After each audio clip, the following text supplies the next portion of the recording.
वो 23 साल का लड़का जो दीवाना था आजादी का, शहीद आजम भगत सिंह कहलाया। भगत सिंह भारतीय इतिहास में एक ऐसा नाम है जिसने कहा था कि क्रांतिकारियों को फांसी नहीं देते, बल्कि उन्हें तोप के मुंह के सामने रखकर बारूद के गोले से उड़ा देते हैं। ऐसे वीरों का योगदान हमारी आजादी में रहा। भगत सिंह का जन्म 27 सितंबर 1907 को लायलपुर जिले के बंगा में हुआ था, जो अब पाकिस्तान में है। उनका पैतृक गांव खड़खड़ कला है, जो पंजाब में है। उनके जन्म के वक्त उनके पिता किशन सिंह, चाचा अजीत और स्वर्ण सिंह जेल में थे। भगत सिंह की शुरुआती शिक्षा लाहौर में हुई थी।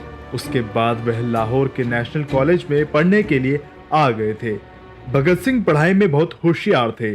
उन्होंने 20 वर्ष की उम्र में ही दुनिया की क्रांतियों को पढ़ डाला था। वह जब भी पुस्तकालय जाते थे तो वहां से अपने कोटे की जितनी भी बुक हुआ करती थी वह सब लेकर आ जाते थे और अपने दोस्तों के कार्ड से भी बुक इशू करवा कर ले आते थे।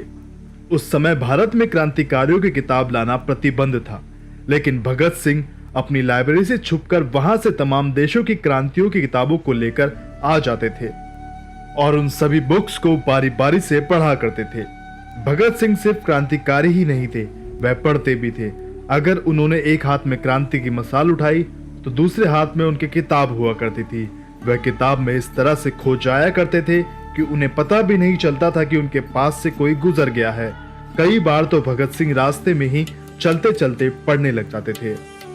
भगत सिंह के फांसी के 2 घंटे पहले उनके पास उनके वकील मेहता जेल में आते हैं और भगत सिंह को पुकारते हैं, लेकिन भगत सिंह उस समय क्रांतिकारी लेनिन की रूस की बोल्शेविक क्रांति की बुक पढ़ रहे होते हैं।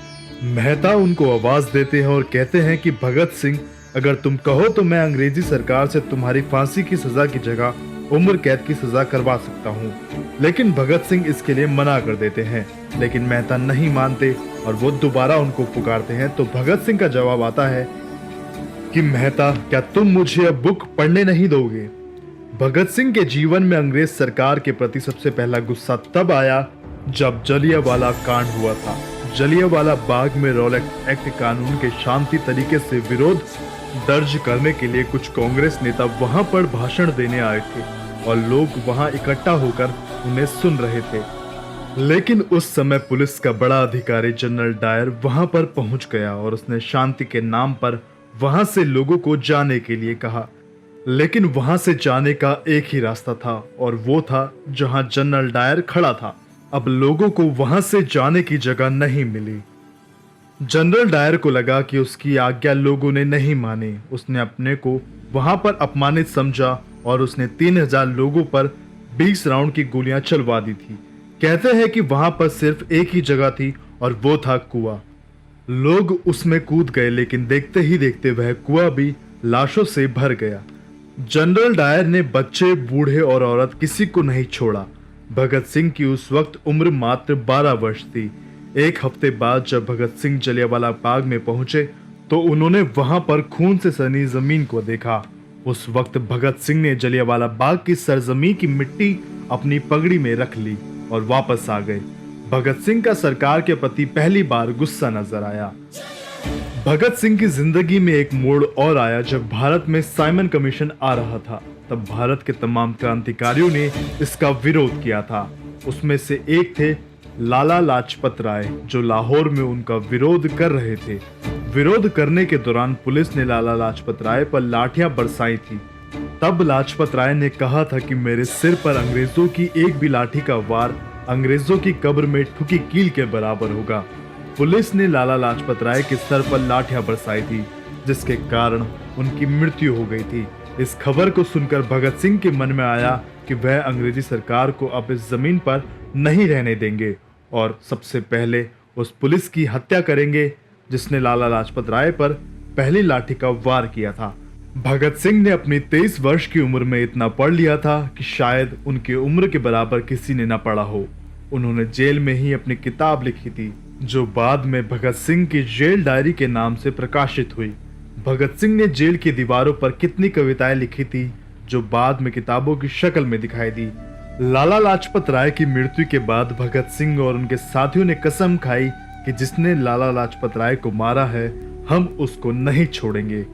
उन्होंने एक प्लान बनाया कि हम उस पुलिस वाले को कब मारेंगे, और वो वक्त आ गया।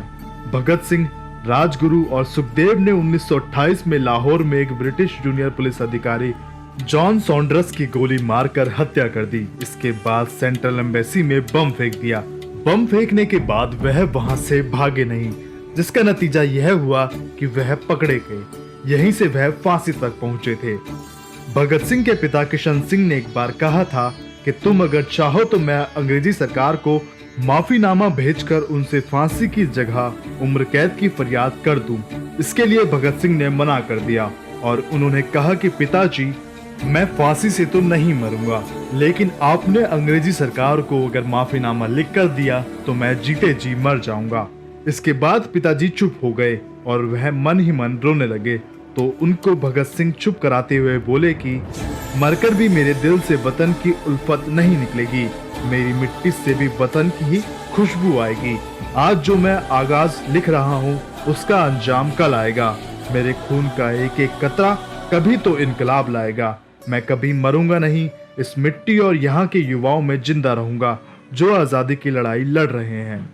जब सेंट्रल हॉल में भगत सिंह, राजगुरु और सुखदेव ने बम गिराया तो वह वहां से भागे नहीं, बल्कि वह तीनों वहीं खड़े रहे और अदालत में तीनों ने अपनी बात को रखते हुए कहा कि हमने बम लोगों को मारने के लिए नहीं फेंका था, बल्कि अपने लोग जो बहरे हो गए हैं उनको सुनाने के लिए फेंका था कि अब समय आ गया है कि अंग्रेजी सरकार का साम्राज्य समाप्त होने वाला है। और इस बात को सुनने के बाद न्यायाधीश जीसी हिल्टन ने भगत सिंह को 24 मार्च को फांसी देने की सजा सुना दी। लेकिन तब तक भगत सिंह और उनके साथी पूरे देश में इनकलाब के लिए चर्चित हो गए थे।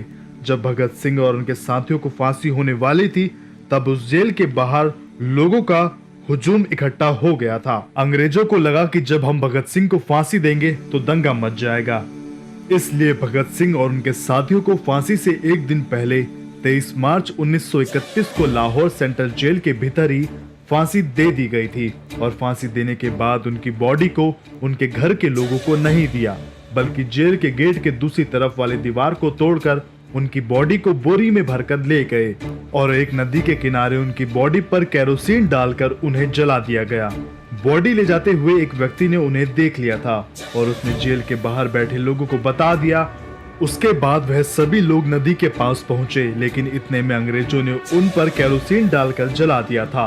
उन लोगों ने आग को बुझाया और बॉडी को निकाला, लेकिन यह समझ पाना मुश्किल हो गया था कि यह शरीर किसका है। ये सब अंग्रेजी सरकार ने किया था और इसको लेकर युवाओं के अंदर गुस्सा फूट पड़ा था और भगत सिंह और उनके साथियों के नाम के जयकारे लगाने लगे। इस बात से आपको मालूम हो गया होगा कि भगत सिंह देशभक्त कैसे बने और किस तरह उनके इनकलाब का नारा देश भर में फैला। अभी के लिए इस रिपोर्ट में बस इतना ही। देश हित न्यूज से जुड़ने के लिए आप सभी का धन्यवाद।